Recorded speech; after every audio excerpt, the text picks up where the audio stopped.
Bonjour. Alors, dans le monde du coaching, du développement personnel, il y a cette idée qui revient tout le temps. Il faut des résultats, et vite. Ça a l'air super, non? Ça ressemble à de la motivation à l'état pur. Mais on va voir ensemble que cette obsession de la vitesse, eh bien, elle est beaucoup plus complexe qu'on ne le pense.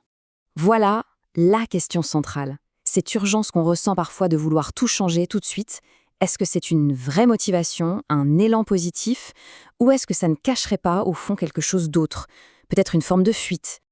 Allez, on plonge dans le vif du sujet. Et pour commencer, on va s'intéresser aux symptômes. Celui qui est le plus évident, ce désir intense, presque pressant d'une transformation immédiate.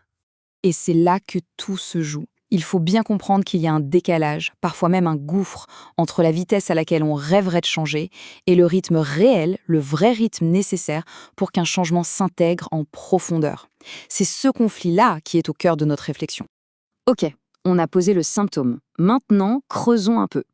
D'où vient cette urgence? Quelles sont les raisons psychologiques, les racines qui nourrissent ce besoin quasi frénétique de vitesse? En fait, cette précipitation, il faut la voir comme la partie visible de l'iceberg. Ce qui nous intéresse, c'est d'aller voir ce qui se cache en dessous, de découvrir ensemble les vrais moteurs de cette impatience. Alors, pourquoi cette course? Première piste, on confond souvent un vrai changement de fond avec un simple soulagement. On a mal, on veut que ça s'arrête, point. Deuxièmement, on vit dans une culture de la performance et on finit par l'appliquer à nous-mêmes, à notre psyché. Troisième raison, ralentir, ça fait peur, vraiment. Ça nous confronte au vide, à nos doutes. Et enfin, l'impatience, c'est une super stratégie de défense pour ne pas avoir à regarder en face nos résistances, pour ne pas aller trop en profondeur. Le problème, c'est que cette course effrénée, elle a un prix, et il peut être élevé. Voyons un peu les complications, les effets pervers qui surgissent quand on essaye de forcer le rythme du changement. Quand on force les choses, on s'engage sur un chemin qui mène presque toujours à l'échec. Ça se passe souvent en 4 temps. D'abord, on applique des conseils, des techniques, mais juste en surface. À l'intérieur, rien ne bouge. Ensuite, on se met à vouloir faire plaisir au coach plutôt que de développer sa propre autonomie. Évidemment, ça mène à l'épuisement. Le rythme est intenable, on se décourage. Et la dernière étape, logique, c'est le sabotage. On lâche tout, on régresse, parce que les fondations du changement n'ont jamais été solides. Bon, alors, comment on fait différemment? Quelle est la solution? Eh bien, elle tient en une philosophie toute simple. Il faut respecter le rythme naturel de chacun. C'est la seule et unique voie pour une croissance qui soit à la fois saine et surtout durable. Ce tableau, il est très parlant.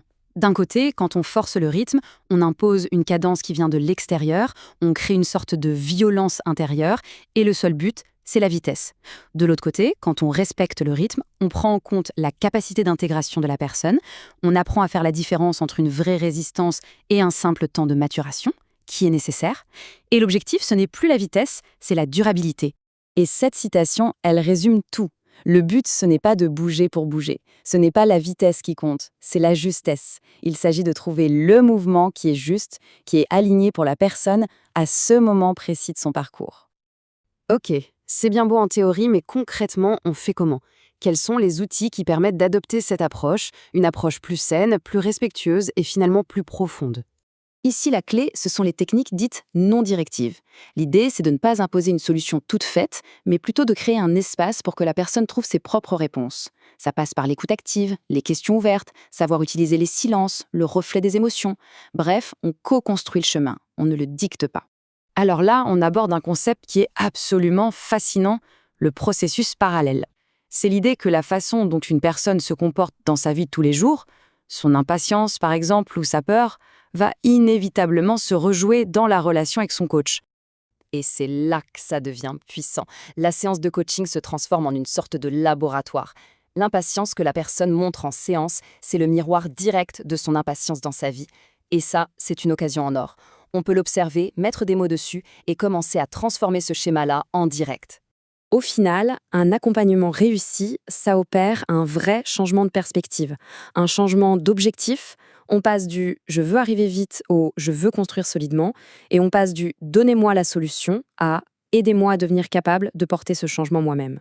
Toute la nuance, toute la valeur, elle est là. Et pour synthétiser tout ça, il y a cette phrase qui dit tout. Aller vite, ça peut donner une illusion de contrôle, ça peut rassurer sur le coup, mais c'est aller au bon rythme, avec justesse, qui permet de grandir pour de bon.